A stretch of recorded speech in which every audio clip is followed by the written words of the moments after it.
فأعوذ بالله السميع العليم من الشيطان الرجيم. بسم الله الرحمن الرحيم. والسابقون الأولون من المهاجرين والأنصار والذين اتبعوهم بإحسان رضي الله عنهم ورضوا عنه وأعد لهم جنات تجري تحتها الأنهار خالدين فيها أبدا ذلك الفوز العظيم. وممن حولكم من الأعراب منافقون ومن أهل المدينة مردوا على النفاق لا تعلمهم نحن نعلمهم سنعذبهم مرتين ثم يردون إلى عذاب عظيم.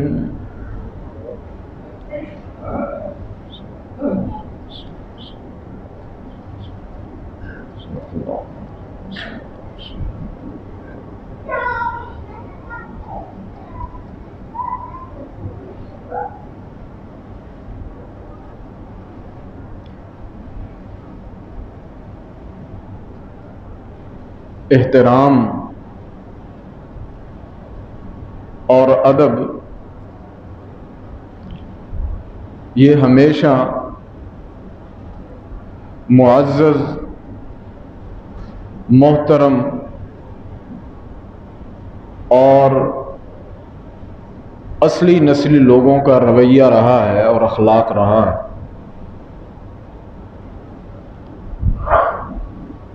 اختلاف لاکھ ہو لیکن بد زبانی اور بد کلامی نہ یہ کسی مذہب نے سکھائی اور نہ یہ کسی کتاب نے سبق دیا اور نہ کبھی یہ کسی دین کی تعلیم رہی۔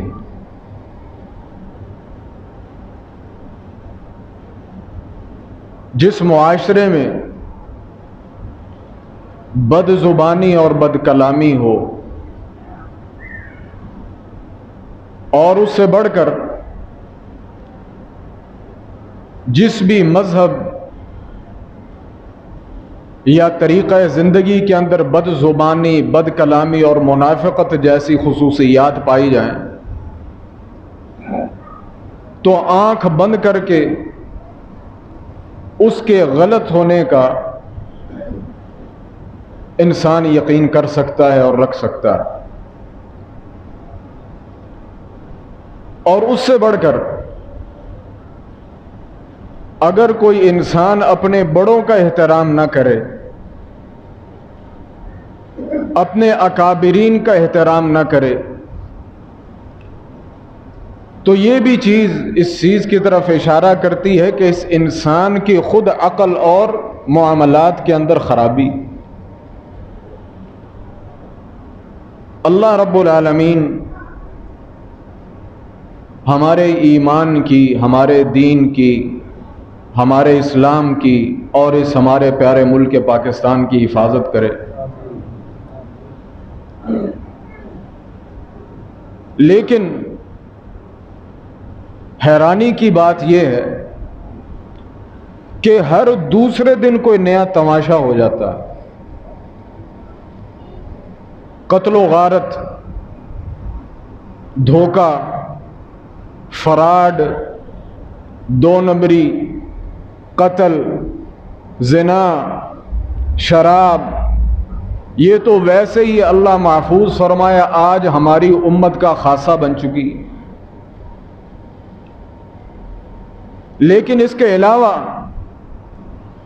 اس سے بڑھ کر جو تکلیف دہ بات ہے کہ ہمارا دین اور اسلام اور عقیدہ بھی محفوظ نہیں۔ اور وہ بھی اسلامی جمہوریہ پاکستان کے اندر، کہ جس کی بنا کا مقصد ہی لا الہ الا اللہ اور محمد الرسول اللہ صلی اللہ علیہ وآلہ وسلم تھا، کبھی مندر بن رہے ہیں،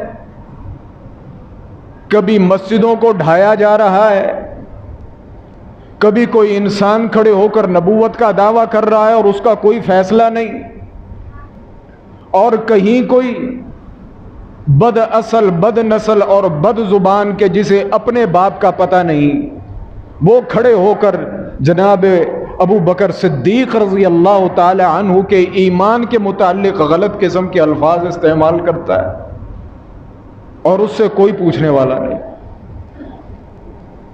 اور ذرا سی ممبر اور محراب سے کوئی تھوڑی سی اونچی نیچی بات ہو جائے نا جی فرقہ واریت پھیلائی جا رہی ہے، زبان بندی کر دی جائے، ان کی تقریروں پر پابندی لگا دی جائے، ان کے سپیکروں کو بند کر دیا جائے، لیکن اس طرف کسی کا دھیان نہیں جاتا۔ انتہائی زیادہ یہ افسوس کی اور تکلیف کی بات ہے، اور یہ ایک سوالیہ نشان ہے حکومت کے لیے اور حکومتی اداروں کے لیے کہ وہ اس ملک کے اندر کس فساد کے منتظر ہیں، وہ اس ملک کے اندر کس خون خرابے کے منتظر ہیں، اس ملک کے اندر وہ کس قسم کا اسلام چاہتے ہیں، یا یہ لوگ انتہائی درجے کے نکمے ہیں یا یہ لوگ منافق۔ اللہ رب العالمین ہماری حفاظت فرمائے۔ لیکن ہمارا فرض یہ ہے کہ ہم اپنے ایمان کی حفاظت رکھیں اور صحیح بات کو اپنے ذہن، اپنے عقل، اپنے شعور کے اندر رکھیں، خود بھی یاد رکھیں اور اپنی اولادوں کو بھی سکھائیں۔ اللہ اکبر۔ جناب صدیق ابو بکر صدیق رضی اللہ تعالی عنہ، وہ شخص کہ جس کی صداقت کی گواہی اللہ کے رسول نے خود دی، جس کی صداقت کی گواہی کسی ایرے غیرے نے نہیں، اللہ کے نبی نے خود دی۔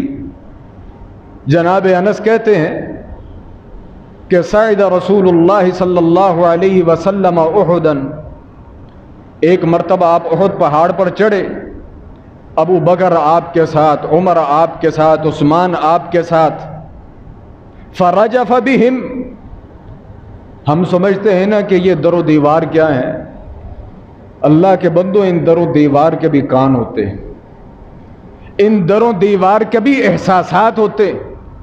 جب عظیم ہستیاں اس پہاڑ پر چڑھی تو وہ پہاڑ بھی جذباتی ہو گیا، پہاڑ ہلنے لگا۔ رسول اللہ صلی اللہ علیہ وسلم نے اس پہاڑ پر پاؤں کو مارا، کہا اسبت احد، احد ٹھہر جا، ٹھہر جا، فإنما علیک نبی وصدیق وشہیدان، تجھ پر اس وقت ایک نبی موجود ہے، اس امت کی صدیق ہستی موجود ہے، اور اس وقت تجھ پر عثمان اور عمر جیسے دو شہید موجود ہیں۔ اسبت، تو ٹھہر جا، نہ پریشان ہو، نہ پریشان کر۔ اللہ اکبر۔ جناب مسروق وہ کہتے ہیں کہ حب ابی بکر و عمر، آج کوئی انسان جو منہ میں آتا ہے بکتا ہے۔ مسروق کہتے ہیں حب ابی بکر و عمر، ابو بکر اور عمر کی محبت، اس کو پہچاننا، اس کو ماننا، اس کا ذہن کے اندر یقین رکھنا، فإنہا من السنہ، یہ اسلام کی سنت اور دین کا طریقہ ہے۔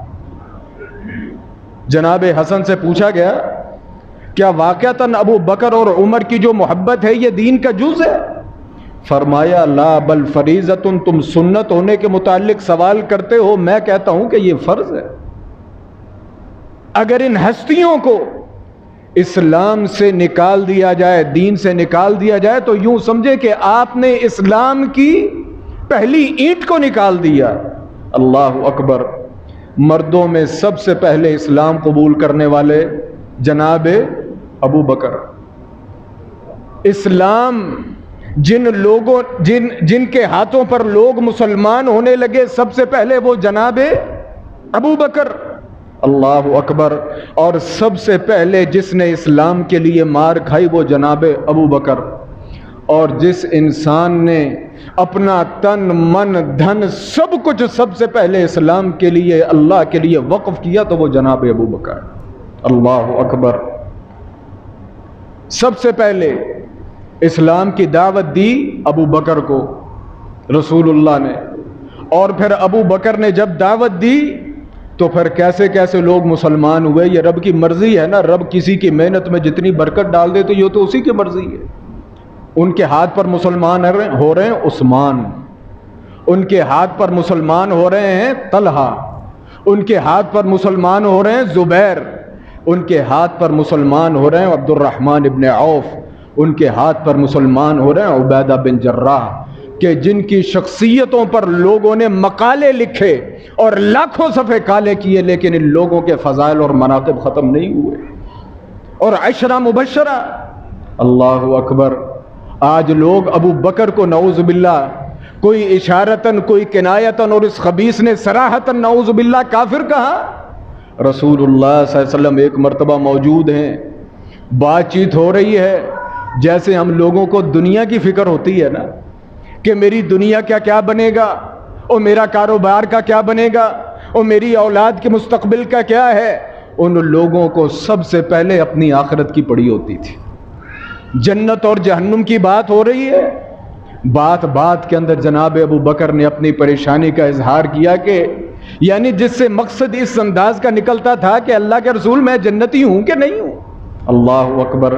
جناب رسول اللہ صلی اللہ علیہ وسلم نے فرمایا اما انک یا ابا بکر اول من يدخل الجنت من امتی، پوری کائنات کے نبیوں کے بعد اگر کوئی انسان جنت میں داخل ہوگا تو وہ سب سے پہلے ابو بکر تم ہوگے۔ سب سے پہلے امتیوں میں جو شخص جنت میں داخل ہوگا وہ کون ہے؟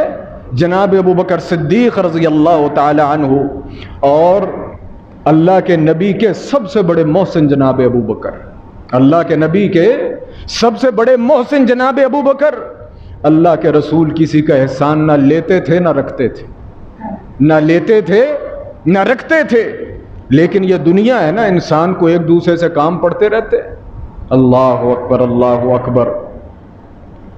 اللہ کے نبی جب وقت قریب آیا، لوگوں کے سامنے خطبے دے رہے ہیں، ایک موقع پر فرمایا لوگوں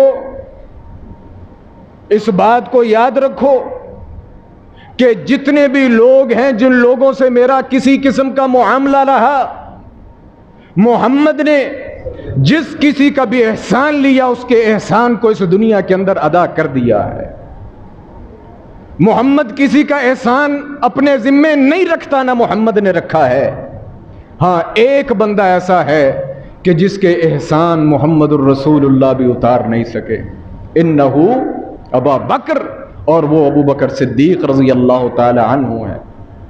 انہو من امن الناس علی فی صحبتہ، اس بندے نے جس جس موقع پر میرا ساتھ دیا، ابو بکر جس جس موقع پر میرے ساتھ کھڑا ہوا کوئی کھڑا نہیں ہوا، اور وذات یدہ، اور جس جس موقع پر ابو بکر نے اپنا مال خرچ کیا نا اس موقع پر کسی اور نے خرچ نہیں کیا۔ ما نفعنی مال قط ما نفعنی مال ابی بکر، لوگوں جتنا فائدہ مجھے ابو بکر کے مال نے دیا، پورے میرے صحابہ میں جتنے ہیں سب بڑی فضیلتوں والے ہیں، لیکن اتنا فائدہ کسی کے مال نے مجھے ابو بکر کو نہیں دیا۔ اللہ اکبر۔ فبکا ابو بکر، جناب ابو بکر رضی اللہ تعالی عنہ نے جب یہ بات سنی تو جناب ابو بکر رضی اللہ تعالی عنہ رونے لگے، کہنے لگے اللہ کے رسول آپ کیا ابو بکر کا مال کر رہے ہیں؟ میرے مال اور آپ کے مال میں کوئی فرق ہے؟ آپ ابو بکر کے مال کی بات کرتے ہیں؟ ابو بکر کی تو جان بھی آپ کے اوپر قربان ہے، ابو بکر کا کوئی مال نہیں، ابو بکر کا آپ پر کوئی احسان نہیں۔ اللہ اکبر۔ ابو بکر لوگ خرچ کرتے تھے۔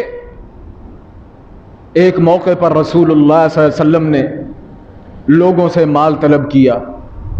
تو جناب عمر کے دل میں بات آئی کہ ہمیشہ ابو بکر جو ہے وہ مجھ سے نیکی میں آگے بڑھ جاتا ہے، میں جتنی سوچ کے آتا ہوں ابو بکر کی بات آگے نکلتی. اب کوئی موقع آیا نا تو میں نے ابو بکر کو آگے نہیں نکلنے دینا. ابو بکر کو آگے نہیں نکلنے دینا. غور کریں، یہ واقعات نہیں، یہ میرے اور آپ کے لیے نصیحت ہے کہ ہم کس دنیا میں، ہم کن دوڑوں میں، کن شوقوں میں، کن ذوقوں میں، میری دوڑ کس کے ساتھ کس کے لیے لگی ہوئی ہے. اس نے ایک دکان بنا لی تو میری دو کیوں نہیں بنی؟ اس کا گھر اونچا ہو گیا اور میرا نیچا رہ گیا. اس کی اولاد ڈاکٹر بن گئی اور میری ابھی جو ہے وہ صرف اتنا پڑھ سکی. اس کو دنیا میں یہ ملا، ان لوگوں کو ان چیزوں سے غرض نہیں تھی. اور اسی وجہ سے ہمارے دلوں کے اندر پھر نفاق آ جاتا ہے، اسی وجہ سے پھر دل کے اندر حسد آ جاتا ہے، اسی بنا پر پھر دل کے اندر بغض آ جاتا ہے، اسی بنا پر پھر دلوں کے اندر کینے آ جاتے ہیں. اور اسلام نے تو ہمیں حکم دیا کہ دل کے اندر کسی کے متعلق کوئی بات رکھنے کا تصور بھی نہ کرو. ہاں اگر دل میں بات رکھنی ہے تو کسی کی نیکی کی رکھو، کہ وہ مجھ سے نیکی میں کیوں آگے، وہ مجھ سے رب کی قربت میں کیوں آگے. اللہ کے رسول کو مال کی ضرورت تھی، عمر نے کہا کہ آج موقع آ گیا، آج ابو بکر مجھ سے آگے نہیں بڑھ سکتے. اللہ اکبر. عمر کہتے ہیں میں صدقہ کرنے کے لیے گھر نکلا اور میں نے بڑا تیر مارا. گھر کے اندر جتنی دولت تھی آدھی اٹھائی، آدھی لا کر اللہ کے رسول کے سامنے رکھی اور ابو بکر سے پہلے رکھی. لا کر رکھی اور ابو بکر سے پہلے رکھی. جب اللہ کے رسول نے، اور اب عمر جو ہیں وہ سردار اور تاجر آدمی تھے، وافر مال تھا، اللہ کے رسول نے کثیر تعداد کے اندر جب درہم و دینار دیکھے تو کہا عمر گھر میں کچھ چھوڑ کے آئے ہو؟ فرمایا جناب مثلہ، جتنا لایا ہوں نا آپ فکر نہ کریں، اتنا گھر میں پڑا. تھوڑی دیر کے اندر جناب ابو بکر رضی اللہ تعالی عنہ آئے، جو کچھ تھا لا کر آپ کے سامنے رکھا. اللہ کے رسول نے وہی سوال جناب ابو بکر سے کیا، ابو بکر کچھ گھر میں بھی چھوڑ کر آئے ہو؟ اللہ اکبر. فرمایا ابقیت لہم اللہ ورسولہ، اے اللہ کے رسول گھر میں صرف اللہ اور اس کا رسول چھوڑ کر آیا ہوں. جناب عمر کہتے ہیں کہ جب میں نے عمر کی اس دن یہ بات سنی، میرے دل کے اندر یہ یقین پیدا ہو گیا، لا اسابقہ الی شیء ابدا. عمر تو جتنا بھی زور لگا لے تو ابو بکر سے آگے نہیں بڑھ سکتا، تو ابو بکر سے آگے نہیں بڑھ سکتا. اور آج کے بعد یہ چیز اپنے ذہن سے نکال دے کہ تو ابو بکر سے مقابلہ کرنا چاہتا ہے یا تو ابو بکر کے ساتھ مقابلہ کرے گا. اللہ اکبر. جناب ابو بکر رضی اللہ تعالی عنہ بتایا نا سب سے پہلے مسلمان ہوئے، اور عمر میں اللہ کے رسول سے بڑے تھے، عمر میں اللہ کے رسول سے بڑے تھے اور دیکھنے میں بھی بڑے لگتے تھے. ہجرت کے موقع پر جب ہجرت کر کے لوگ مدینہ پہنچے، آپ کو پتا ہے کہ وہاں سفر سے تھکے ٹوٹے آئے تھے اور لوگ آگے سے گرم جوشی آ کر سائے کے اندر بیٹھے تو لوگ جناب رسول اللہ کی بجائے ابو بکر کو رسول اللہ سمجھ رہے تھے، ان کو سلام کر رہے تھے. ابو بکر رضی اللہ تعالیٰ عنہ نے کہا یہ تو کام خراب ہو رہا ہے، بات الٹ ہو رہی. کھڑے ہوئے، چادر کو خود پکڑا، دوسری طرف کے کسی کو پکڑا کر جناب رسول اللہ پر سایہ کیا، اور ساتھ ساتھ کہے جا رہے ہیں کہ لوگوں میں محمد نہیں، محمد الرسول اللہ وہ ہے، محمد الرسول اللہ وہ ہیں. عمر میں بڑے، مقام میں بڑے، شرافت اللہ نے عطا کی ہوئی، اللہ کے رسول کے ہاتھ پر اسلام قبول کر لیا اور بنو تیم کے سردار ہیں، بنو تیم کے سردار ہیں. اور بات جب حق کی آ جائے نا، جب حق کی آ جائے تو پھر بسا اوقات حق کے دفاع کے اندر سرداریاں بھی چلی جاتی ہیں. حق کے لیے پھر مال تو جاتا ہی جاتا ہے، سرداریاں بھی چلی جاتی ہیں. ابو بکر سردار تھے، اسلام قبول کر لیا تھا لیکن زیادہ ہلچل نہیں تھی. اللہ کے رسول بیت اللہ کا دفاع کر رہے ہیں، اللہ بیت اللہ کا دفاع کر رہے ہیں. اچانک چند شتونگڑے آئے جو انسان کچھ نہ کر سکے. پھر غلیظ انسان کا کام کیا ہوتا ہے؟ کیچڑ اچھالنا، کیچڑ اچھالنا، بدخوئیاں کرنا، جاتے ہوئے کو آوازیں کسنا، پیچھے سے شرارتیں کرنا. انہوں نے بھی اللہ کے رسول کو دیکھا تو پہلے آوازیں کسیں، برا بھلا کہا، اور اچانک بات بڑھتے بڑھتے جو ہے وہ جب اللہ کے رسول تک ہاتھ پہنچنے لگے تو پہلے تو جناب ابو بکر کچھ نہیں بولے، جب اللہ کے رسول کو ہاتھ انہوں نے لگایا نا پھر اس بوڑھے اور اس بزرگ سے بھی برداشت نہیں ہوا، جا کر اللہ کے رسول کا دفاع کرنے لگے۔ انہوں نے کہا اچھا ابو بکر بھی ساتھ ملا ہوا ہے؟ انہوں نے رسول اللہ کو چھوڑ دیا اور جناب ابو بکر کی صفائی کی، اور الفاظ ہیں کہ عتبہ نے بڑی بھاری چپل تھی، وہ صرف مارے نہیں، دیکھ دیکھ کر تاک کر جناب ابو بکر کے منہ پر مارے۔ روایت کے الفاظ ہیں کہ ابو بکر کی آنکھ سے ناک اور ناک سے منہ کا فرق نہیں پتہ چلتا تھا، اتنا منہ سوج گیا۔ لوگ آئے، رفع دفع ہوا، ابو بکر کو اٹھا کر لے گئے، بے ہوش ہو گئے ابو بکر۔ فلما افاق، جب جناب ابو بکر کی جیسے ہی آنکھ کھلی نا تو آس پاس جو بیٹھے ہوئے تھے پانی لے کر آئے، ابو بکر پانی پیو، ابو بکر پانی پیو۔ کان اول ما قال، لیکن ابو بکر کی جیسے ہی ہوش آئی ابو بکر نے سب سے پہلے کلمہ یہ کہا، ما فعل رسول اللہ صلی اللہ علیہ وسلم، بتاؤ اللہ کے رسول کا کیا حال۔ انہوں نے کہا پانی پیئے، آپ کو بتاتے ہیں۔ ابو بکر کہنے لگے تم جھوٹ بولتے ہو، جن لوگوں نے مار مار کر میرا یہ حشر کر دیا انہوں نے محمد الرسول اللہ کے ساتھ نہ جانے کیا کیا ہوگا۔ فرمایا نہیں پریشان نہ ہو، اللہ کے رسول ٹھیک ہے۔ فرمایا نہیں، میں اس وقت تک نہ کھاؤں گا نہ پیوں گا جب تک کہ مجھے تم محمد الرسول اللہ کے پاس نہیں لے جاتے۔ اور واقعتاً جب جناب ابو بکر صدیق رضی اللہ تعالی عنہ کو جا کر اللہ کے رسول کے سامنے پیش کیا گیا تو پھر جناب ابو بکر صدیق رضی اللہ تعالی عنہ نے کہا الحمدللہ، اللہ کے رسول میری مار، میری پیٹ اور میرے اوپر جو کچھ ہوا اس کا کوئی مسئلہ نہیں، لیکن آپ کو گزند نہیں پہنچنی چاہیے۔ اور یہ اللہ کے رسول اصل میں تعلق جو ہے نا، صحیح بات یہ ہے اللہ کے رسول صلی اللہ علیہ وسلم کے ساتھ زندگی میں دیکھیں نا، ظاہراً کوئی ابو بکر کا بہت زیادہ تعلق یا اتنا زیادہ تعلق نہیں ملتا کہ ہر معاملے میں، لیکن کہتے ہیں نا کہ جو محبت ہوتی ہے نا وہ دل سے ہوتی ہے، دل کو دل سے راہ ہوتی ہے۔ جناب ابو بکر رسول اللہ کی رمزوں کو سمجھتے تھے، آپ کے اشاروں کو سمجھتے تھے، آپ کے کنایوں کو سمجھتے تھے کہ اللہ کے رسول کیا کہہ رہے ہیں اور اللہ کے رسول کیا چاہ رہے ہیں۔ اللہ اکبر، اور یہ بات رسول اللہ کو بھی پتہ تھی۔ اللہ اکبر۔ جناب رسول اللہ صلی اللہ علیہ وسلم، مکہ کی بات، ایک مرتبہ ابو بکر تشریف لائے تو اللہ کے رسول پریشان ہیں، اللہ کے رسول پریشان ہیں۔ جناب ابو بکر صدیق نے جب پریشانی دیکھی تو فرمایا، پوچھا اللہ کے رسول خیر ہے، آپ کیوں اتنے پریشان؟ آپ نے فرمایا کہ ابو بکر ان بلالا یعذب فی اللہ، وہ لوگ اللہ کے نام کی وجہ سے جتنی بلال کو اذیت دے رہے ہیں نا وہ ناقابل برداشت۔ بس یہ کلمات کہے اور کچھ نہیں کہا۔ اللہ اکبر، دل کو سمجھتے ہیں نا، رمز کو سمجھتے ہیں۔ ابو بکر کو اور کچھ نہیں کہا، جناب ابو بکر فوراً اٹھے۔ روایت کے الفاظ ہیں، گھر گئے فَأَخَذَ رِطْلًا مِّن ذَهَبٍ، تاجر تھے نا، کپڑے کے تاجر تھے، 100 دیناروں اور درہموں سے ایک پوری بالٹی کو بھر لیا، اور جدھر انہوں نے بلال کو رکھا ہوا تھا ادھر چل پڑے کہ کچھ بھی ہو جائے مجھے کلوؤں کے حساب سے چاندی اور سونا کیوں نہ دینا پڑے، لیکن محمد الرسول اللہ نے جس بات کی طرف اشارہ کیا ہے وہ بات نہیں رہنی چاہیے۔ ڈول بھر کر سونے اور چاندی کا ادھر چل پڑے، اور فاشتراہ فاعتقہ، اور وہاں پر بات تب ختم کی جب ان لوگوں نے بلال کو آزاد کر دیا۔ اللہ اکبر، اللہ اکبر۔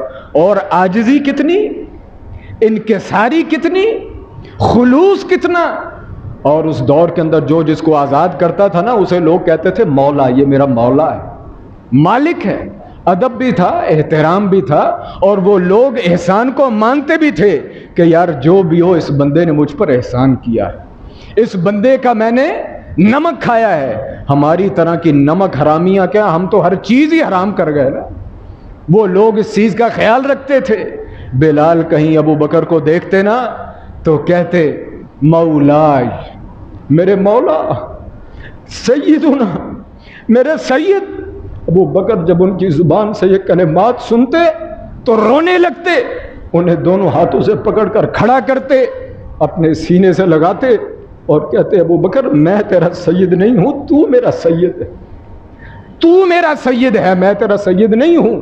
ابو بکر نے تجھے آزاد نہیں کیا، تجھے آزاد کروانے والی شخصیت محمد الرسول اللہ، میرا تجھ پر کوئی احسان نہیں۔ بلال مجھے اپنا سید اور مجھے اپنا مولا نہ کہا کر، تیرے اگر سید ہیں، میرے اگر سید ہیں تو وہ صرف محمد الرسول اللہ صلی اللہ علیہ وسلم ہیں۔ اور جناب ابو بکر نے جتنے لوگوں کو بھی لوگ اذیتیں دیتے تھے، ابو بکر نے ان تمام لوگوں کو جب بھی طاقت ملی خرید کر آزاد کیا۔ احادیث کے الفاظ ہیں 40,000 دینار، 40,000 دینار ابو بکر نے ان لوگوں کے خریدنے کے اوپر خرچ کیے۔ یہ آج بھی 40,000 دینار اکٹھا کریں نا تو یہ آج بھی رقم یہ کروڑوں میں چلی جائے گی، یہ رقم کروڑوں میں چلی جائے گی۔ اتنا زیادہ اللہ کے رستے کے اندر اور اللہ کے رسول صلی اللہ علیہ وسلم کے لیے خرچ کرنے والے۔ سختیاں بڑھ رہی، تکلیفیں بڑھ رہی۔ اللہ کے رسول صلی اللہ علیہ وسلم مکہ کے اندر تشریف فرما ہیں، ابو بکر بھی مکہ کے اندر تشریف فرما ہیں۔ ہجرت کی اجازت نہیں مل رہی۔ نبی کا کوئی کام بھی وہ اللہ کی اجازت کے بغیر نہیں ہوتا، اللہ کے اذن کے بغیر نہیں ہوتا۔ لوگ ہجرت کر رہے ہیں، مدینہ پہنچ رہے ہیں۔ جناب عائشہ کہتی ہیں کہ ایک مرتبہ سکل دوپہر سخت گرمی، اللہ کے رسول صلی اللہ علیہ وسلم بالکل دوپہر کے وقت گھر کے اندر تشریف لائے۔ جناب ابو بکر کہنے لگے کہ یہ کیسی بات ہے کہ اس وقت تو لوگ گھر سے باہر نہیں نکلتے اور اللہ کے رسول منہ لپیٹے گھر میں تشریف لا رہے ہیں۔ آپ تشریف لائے اور فرمایا ابو بکر تم سے علیحدگی میں بات کرنی، لوگوں کو دائیں بائیں کر دو، لوگوں کو دائیں بائیں کر دو۔ ابو بکر کہنے لگے اللہ کے رسول یہاں جتنے بھی ہیں سب اپنے ہیں، کسی کو دائیں بائیں کرنے کی ضرورت نہیں، اب بات ارشاد فرمائیں۔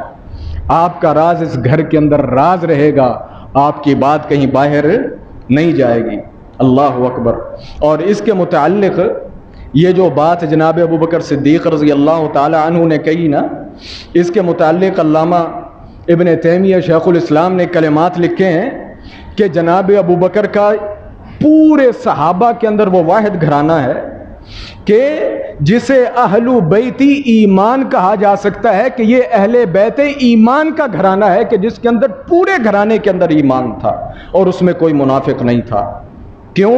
اس لیے ان کے والد کوئی صحابی ایسا نہیں جس کی ماں بھی مسلمان ہوئی ہو، باپ بھی مسلمان ہوا ہو، خود بھی مسلمان ہوا ہو، بیوی بھی مسلمان ہوئی ہو، بچے سارے مسلمان ہوئے ہوں اور آگے پوتے نواسے بھی سارے مسلمان ہوئے ہوں، ایسا کوئی صحابی سوائے ابو بکر کے پائے نہیں جاتا۔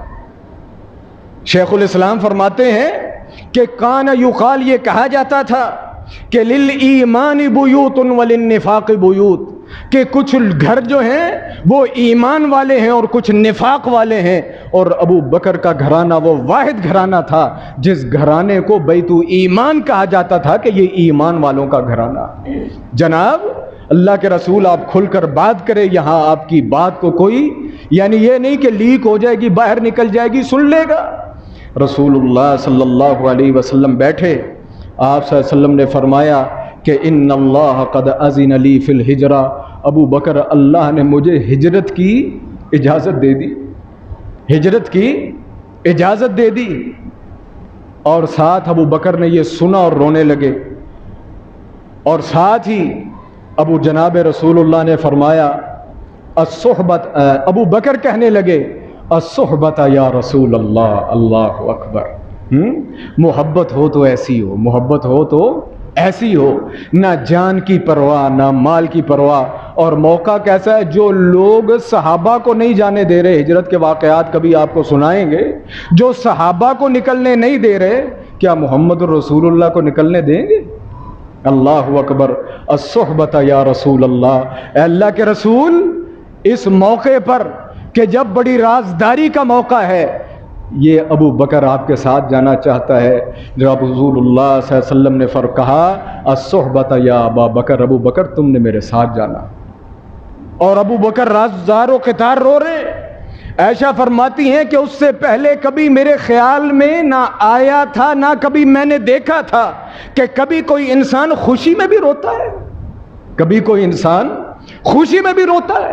میں نے جب پہلی مرتبہ ابو بکر کو خوشی کے مارے روتے ہوئے دیکھا تو مجھے پتا چلا کہ خوشی کے بھی آنسو ہوتے ہیں۔ بالآخر نکلے کیسے نکلے؟ ابو بکر کی جتنی جمع پونجی تھی نا، ابو بکر نے ساری اٹھا لی۔ والد بوڑھے تھے، پتہ تو چل گیا نا، بوڑھا جو ہے پھر ذہن بھی کمزور، جسم بھی کمزور، گھر سے پتہ تو چل گیا کہ ابو بکر رسول اللہ کے ساتھ چلے گئے ہیں۔ اللہ اکبر، روایت کے الفاظ ہیں، بیٹی سے پوچھتے ہیں پتہ تھا نا ابو بکر کی طبیعت کیسی ہے؟ او ابو بکر اگر محمد کے ساتھ گیا ہے نا تو لگتا ہے مال مول سارا لے گیا ہوگا۔ اولاد بیٹی کیا کہتی ہیں دادا جان فکر نہ کریں، ہمارے لیے بہت کچھ چھوڑ کے گئے، حالانکہ کچھ چھوڑ کے نہیں گئے تھے۔ اور وہ جو مٹی کا جو برتن تھا نا، جیسے گلے ہوتے، اس میں چھوٹی چھوٹی کنکریاں ڈال کر وہ نابینے اپنے دادا کو ہلا کر دکھائیں کہ یہ دیکھیں کتنا مال ابا جی چھوڑ کر گئے، حالانکہ جناب ابو بکر سارا مال ہی لے گئے تھے، سارا مال لے گئے تھے۔ اور کس لیے؟ کہ مال محفوظ ہو جائے؟ نہیں، اس لیے کہ رستے میں یہ نہ ہو کہیں ضرورت آن پڑے اور وہ ضرورت جو ہے وہ پوری نہ ہو سکے۔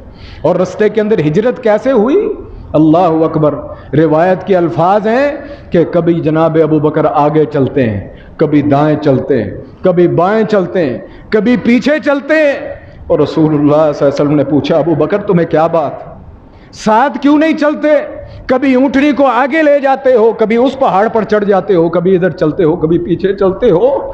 کہا اللہ کے رسول دائیں بائیں اس لیے گھومتا ہوں کہ کہیں کوئی دشمن تو آپ تک اپروچ نہیں کر رہا، اگر کوئی گزند پہنچے تو سب سے پہلے ابو بکر کو پہنچے، اللہ کے رسول آپ کو کوئی گزند نہ پہنچے۔ اللہ اکبر۔ اور وہ لوگ اس کے متعلق یہ بد نسل بکواس کرتے ہیں۔ اللہ کے رسول صلی اللہ علیہ وسلم جب غار کے اندر ہیں، کفار اوپر پہنچ گئے، ابو بکر پریشان ہیں۔ کہا اللہ کے رسول اگر تھوڑی سی نظر دائیں بائیں ہو گئی نا تو ہمیں دیکھ لیں گے۔ اللہ کے رسول صلی اللہ علیہ وسلم نے فرمایا کہ ابو بکر تیرا ان لوگوں کے متعلق کیا خیال ہے کہ جن کا تیسرا اللہ ہو؟ پریشان نہیں ہونا۔ جناب ابو عمر سے کسی نے پوچھا کہ جناب عمر ابو بکر کا مقام آپ کی نظر میں کیا ہے؟ فرمایا ارے بے وقوف، تو اس انسان کے مقام کے متعلق پوچھتا ہے کہ جس کے متعلق قرآن نے ثانی اثنین کہا، تو مجھ سے اس کی فضیلت پوچھتا ہے کہ اس کی فضیلت کیا ہے؟ اس کی فضیلت کے لیے یہی کافی ہے کہ رب نے یہ کہا کہ ابو بکر میں اور تو دو ہیں اور ہمارے ساتھ تیسرا یہاں اللہ ہے۔ ابو بکر کی فضیلت کے لیے یہی کافی، کسی اور چیز کی ضرورت ہی نہیں۔ اللہ اکبر، اللہ اکبر۔ اور جناب ابو بکر صدیق رضی اللہ تعالی عنہ، یاد رکھیں کہ اس قسم کی شخصیات یہ دین کی اساس ہیں، یہ اسلام کی بنیاد ہیں، اور یہ لوگ جو اس قسم کے لوگ ہیں یہ عام لوگ نہیں ہوتے۔ سورۃ اللیل ہے نا، اللہ نے جنتیوں اور جہنمیوں کا ذکر کیا، تفسیریں پڑھیں، وَسَيُجَنَّبُهَا الْأَتْقَى، اور اس جہنم کے اندر متقی نہیں جائیں گے۔ کون؟ الذی یؤتی مالہ یتزکا، جو اپنا مال خالص اللہ کو دیتے ہیں۔ وما لأحد عنده من نعمت تجزا، انہوں نے اپنے کروڑوں روپے بڑے درہم و دینار خرچ کیے لیکن کسی کی ذات کے لیے نہیں۔ وما لأحد عنده من نعمت تجزا الا ابتغاء وجه ربه الاعلى، اس نے اپنی ساری جمع پونجی اگر خرچ کی ہے تو صرف اللہ کی رضا کے لیے کی ہے۔ وَلَسَوْفَ يَرْضَى، رب بھی اسے قیامت کے دن راضی کر دے۔ اللہ اکبر۔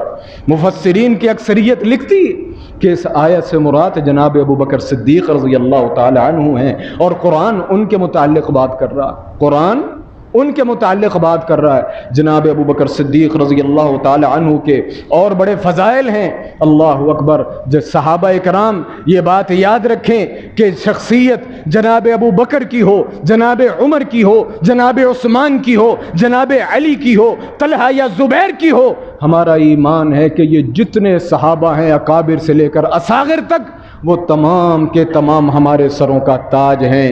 کسی ایک کے متعلق بھی ذہن کے اندر کوئی خلل رکھنا، ذرہ بر شک رکھنا، شبہ رکھنا، بغض رکھنا، کینہ رکھنا، ان کے متعلق بات کرنا، ہم کہتے ہیں اس ایمان کو، اپنے ایمان کی تجدید کرنی چاہیے. عبداللہ بن مسعود کہتے ہیں ان اللہ نظر فی قلوب العباد. لوگوں، یہ زندگی، یہ دنیا ایسے نہیں چل رہی. اللہ نے پوری کائنات کو دیکھا، پوری کائنات کو دیکھا. جو سب سے بہترین دل پایا، اس دل کو محمد الرسول اللہ بنا دیا. پھر ثم نظر فی قلوب العباد، رسول اللہ کو چننے کے بعد پھر ساری کائنات کو دیکھا. پھر جو دل سب سے بہترین لگے، ان دلوں کو محمد الرسول اللہ کی صحابیت کے لیے چن لیا. فجعلہم وراء نبیہ، یہ نبی کوئی عام نبی نہیں، یہ نبی اس امت کا آخری نبی تھا. اور اس امت اس نبی کے دین کو آگے پھیلانے کے لیے، اس دین کی حفاظت کے لیے اللہ نے پھر ہیرے بھی ویسے ہی چنے. پھر ان لوگوں کو جو کائنات سے افضل تھے، ان لوگوں کو اپنے نبی کا صحابی بنایا. جن لوگوں نے اس دین کو اکٹھا کیا، اللہ کے رسول صلی اللہ علیہ وسلم سے سنا اور ہم تک پہنچایا. میرے بھائیوں، یہی ہمارا ایمان ہے، یہی ہمارا دین ہے، اور یہی ہمارا اسلام ہے. وہ لوگ، جو لوگ ان لوگوں کے ایمان یا اسلام یا دین کسی بھی چیز کے متعلق بات کرتے ہیں، آنکھیں بند کر کے ان لوگوں سے ان لوگوں کی مجلسوں سے اٹھ جائیں. ایسے لوگوں کی نہ مجلس میں بیٹھنے کی ضرورت، نہ ایسے لوگوں کی بات سننے کی ضرورت. رضی اللہ عنہم ورضوا عنہ، صحابہ کے لیے یہی کافی جو اللہ نے کہا کہ اللہ ان سے راضی، وہ آج سے اللہ ان سے راضی، وہ اللہ سے راضی. اور سوچنے کی بات یہ ہے کہ یہ کوئی جھگڑا کل کا نہیں جو میں اور آپ حل کرنے لگے، اور یہ صدیوں کی باتیں ہیں. اور امت نے اور علماء نے اس کو اپنے حساب سے کب سے حل کر دیا، کب سے حل کر دیا ہے. اصل مقصد دین کی خدمت نہیں ہے، نہ دین کی تبلیغ ہے.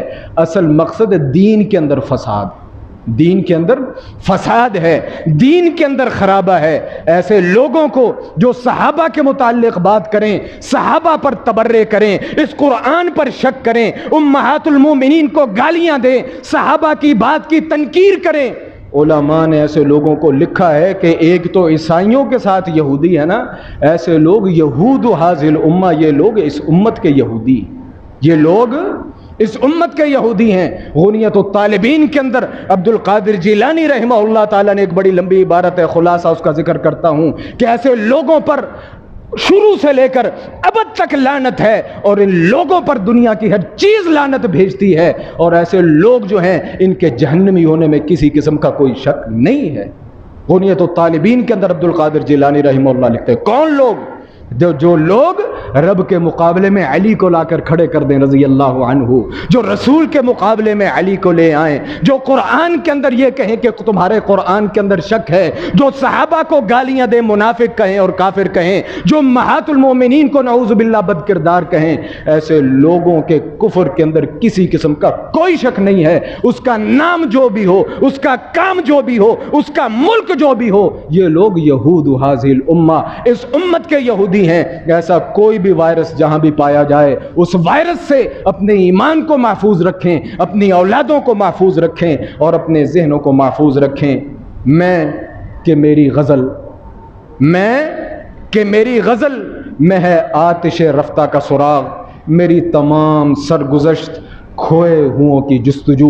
اگر ہم نے ان لوگوں کی حفاظت کر لی، ان کی باتوں کی حفاظت کر لی، ان کی بتائے ہوئے دین کی حفاظت کر لی، تو آخر تک ہم حفاظت کے ساتھ جائیں گے. اگر ان لوگوں کو ہم نے کھو دیا تو پھر سمجھیں کہ قرآن بھی کھو دیا، حدیث بھی کھو دی، پھر اذانیں بھی کھو دی، نمازیں بھی کھو دی، اپنا سارا دین کھو دیا. اور یہی کفار اور اغیار ہم سے چاہتے ہیں کہ ان لوگوں کو ان چیزوں سے دور کر دو جو چیزیں ان کی اساس ہیں اور جو چیزیں ان کی بنیاد ہیں. اللہ تعالیٰ سے دعا ہے رب العالمین ہمیں ابو بکر جیسا ایمان عنایت فرما دے، ہمیں دین کے ساتھ، رسول کے ساتھ ابو بکر جیسی محبت نصیب فرما دے، ہمارے دل کے اندر جیسے ان لوگوں کے دلوں کے اندر نیکی کا شوق اور جذبہ تھا، ویسا جذبہ رب العالمین ہمارے دلوں کے اندر پیدا فرما دے۔ رب العالمین پوری کائنات سے بڑھ کر ہمارے دلوں کے اندر قرآن، رسول، صحابہ، دین، اللہ، ان چیزوں کی محبت اور ان چیزوں کے لیے اپنا تن من دھن قربان کرنے کی اللہ رب العالمین ہمیں توفیق عنایت فرمائے